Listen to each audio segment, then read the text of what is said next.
Hi, I'm Andrew Armstrong. Welcome to the back office. Look, I have some items here, and these are very interesting to me because a lot of people think I'm into retro, but really, to me, I think these things are still current. I have literally had 2 to 3 decades pass, and I've just not really acknowledged that. So, having somebody thrust into my hands 3 of these to check out. 3 things that I haven't actually seen before. I've seen but not owned. Is amazing. When I was a youth, of course, these were very popular, and I do recall having the Zelda and the original Legend of Zelda and the original Donkey Kong unit, and I had a lot of fun with these.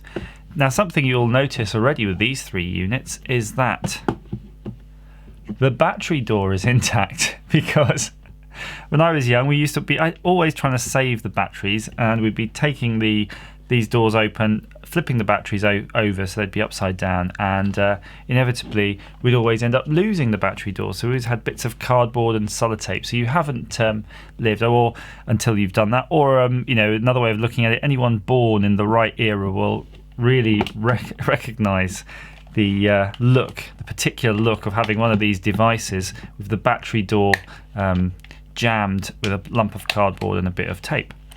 Now, the thing about these units is that they've not been used for a long time, and the owner doesn't actually know if they even work anymore.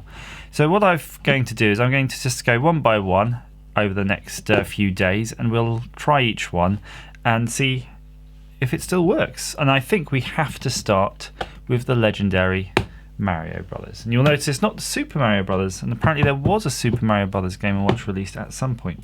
So Mario Brothers was released in 1983, as were really most of these dual screen Game & Watches. It's actually also available, the game itself is available on Game Boy Color and the GBA as well. There's 2 different packages, and it's basically apparently Mario and Luigi moving water bottles through a factory. So you can see this unit's pretty good. Both screens are intact.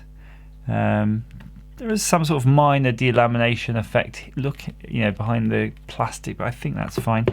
The bit that I find very worrying, you may or may not be able to just about make this out, is that there does appear to be a defect in the ribbon.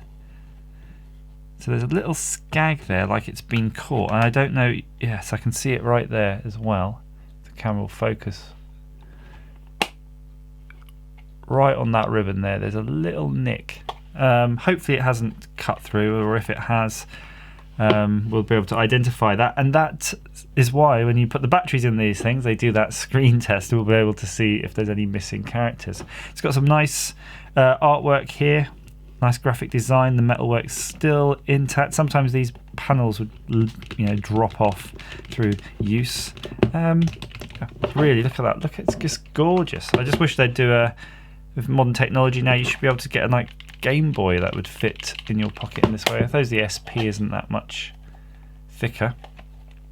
So the first thing to do is to pop some batteries in, and I was already kind of loosely thumbing this earlier, and I noticed the battery door wasn't opening, so it's a little bit scary because perhaps there's a bit of corroded detritus in there, but we'll just gently push down the tang. Last thing we want to do is break a battery door. I mean, it must be completely unobtainable. There we go. Whoa, there is batteries. That's why it wasn't opening. There was a lot of pressure on the door from inside. They're pretty good nick. They do not appear to have started to sort of belly out, so just a minor amount that was stopping it. Now I've got these. I think they're about the right size. These are LR44s. Obviously a popular choice because they're the one size I don't have that many of in the back office. The moment of truth. In fact, they look a bit fat, really. Look a bit fat, maybe. No, they're about right. There, it's a good size, and they are equally difficult to remove. So in go the 2 batteries. I didn't hear any beeps or buzzes, which is a little bit worrying. You sort of expect to hear something. And there we go. I'm just looking at all of the basically the sort of sections of the screen, and it looks like everything is intact. Now, I don't know if there are any graphics up here normally. I'm not seeing those. And I'm just sort of turning my head off camera at an angle, just looking at across the LED LCD screen, just to see if there's any hint of ghosting of any other characters. There is a PM character here that's not showing, but apart from that, I think we're good to go. So apparently reads from like a Japanese book, and I think Japanese right to left perhaps. So I don't know, this means that this might be Mario and this might be Luigi. In fact it is, it says it right here, Mario and Luigi. So let's start game A. Now I'm not really going to play... Oh, hang on. That's not good. A different poking tool. I'm going to try the reset button here. No. Okay, no, I did see the time flicker though. I did. Oh, maybe I have to set the time.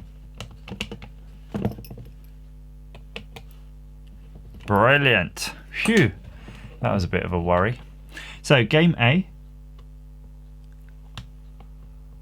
Nothing. Game B.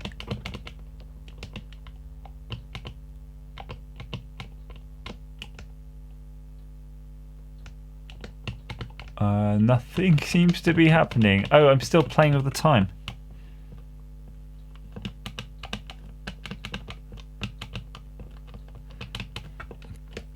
Okay, hours on the left, minutes on the right. Holding the time button, see if that does anything. No. No. No. Let's push the alarm button again. Come on. Now some of you are probably shouting at the screen at this point saying, no, no, do this, do that, the other. And it's reset itself.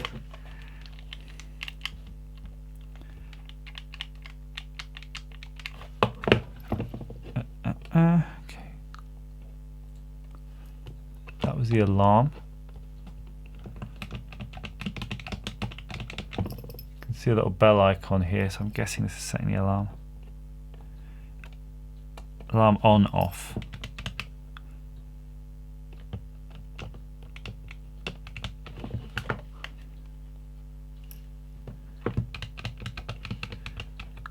I'm wondering if the time button isn't working, because it does seem to be setting the time, but how I get out of it I do not know.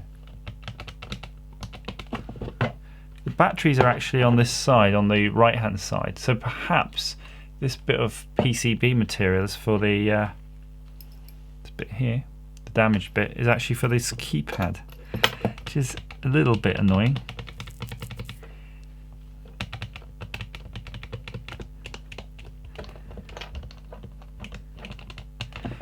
Let's see if there's any way of opening this up. Now I don't really want to open this up. I am guessing that in order to get to the screws, one would have to lift this rather nicely preserved printed piece of metal. So I'm going to have to call that a day, guys. I'm really disappointed. Sorry about that. So just to show you, if anybody actually has one of these or a bit more knowledge, I'm just going to go through and just show you exactly what's wrong. This bottom piece of the ribbon is entirely cut, so that pin on the bottom is entirely gone, cut through, and the next one up appears to be cut through, I'd say 80%. So you've lost this bottom track and this next one 80%. So if you could check that out for me, if you really know, please drop a line down below and help me out with this one to isolate what's wrong with that. That would be really useful. Please like this video if you have enjoyed it, click subscribe, and as ever, thank you for watching.